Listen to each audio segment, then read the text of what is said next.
Well, we left off somewhere around verse 22, 20, 21, 22 on Friday here in Psalm 35. David is bringing his problem, likely his problem of Saul, to God. And Saul represented a couple of things. The assault of Saul, the anger of Saul chasing David and wanting to destroy David represented a lot of things. This is the early kingdom of Israel. These are the human kings, which are, in a sense, representative of the kingship of Jesus, but they're failed. They're contrasts to the perfect kingdom of Christ and the perfect reign of King Jesus, the King of Kings. Saul, the failed king. David, the imperfect king, a king that pointed and did a good job pointing to Jesus. The kingdom of David, the lineage of David was the lineage of Jesus, the promised Savior, the promised Messiah. But these are nevertheless, they're foreshadowings of God's ultimate kingdom. And they point out the longing of the human heart for that kingdom. Well, Saul is coming apart. He's coming undone in his narcissistic behavior and pride. And he's chasing after David, who's been anointed already and chosen by God to be the next king of Israel. So you got to keep in mind, this is God's promise and God's plan. So when Saul began to chase David, he's taking on God. Not in David, but in the promise that he's trying to circumvent and prevent from happening. This is Saul against God, and David happens to be the rope of the tug of war.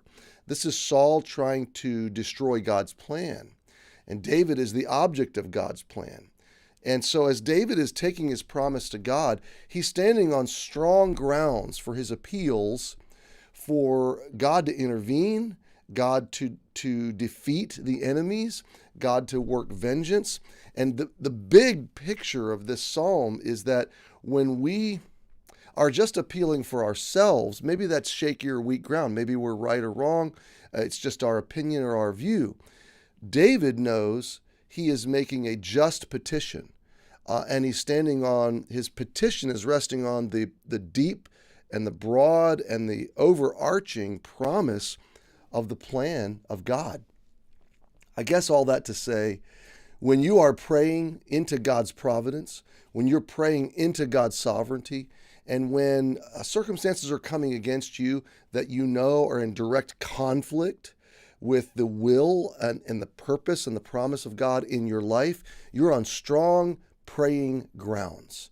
And it is evil against God. It's not personal. It's not political. It's not just your opinion versus somebody else's opinion or your little world against some other little world. No, you're on strong praying grounds when you are when you are praying on behalf of the promise and the purposes of God and the will of God in your life, as David was. So David is asking God to stir himself up. Verse 23, stir up thyself and awake to my judgment. Now, in this case, you got to remember this too. All of us are sinful. So David knows he's a sinful man, and he's not declaring his innocence in terms of his comprehensive character. He's declaring his innocence in terms of the circumstantial situation that he's facing. This is a situation of injustice, and he's asking God to come to judge on his behalf. God, be my vindicator. We covered that. Even unto my cause, my Lord, my God and my Lord. Verse 24, judge me, O Lord, my God, according to thy righteousness. Let them not rejoice over me. Let them not say in their hearts, so we would have it. Let them not say, we have swallowed him up.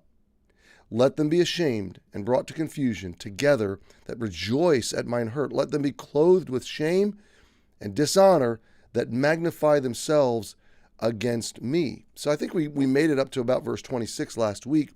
Again, a just prayer, a strong prayer. It's not just me against them, it's them against God. And it's very important as believers that we don't have just an us against them or them against us mentality. That will keep us from being witnesses.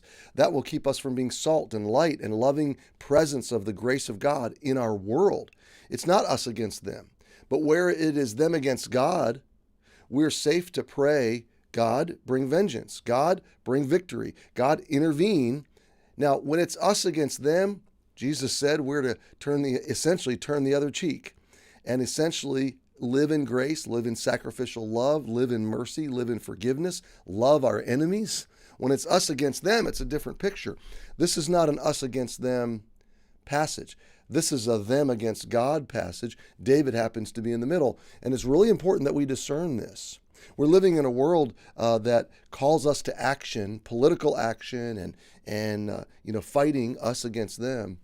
And us against them is not the context of where we fight. Okay, we fight our own good fight of faith.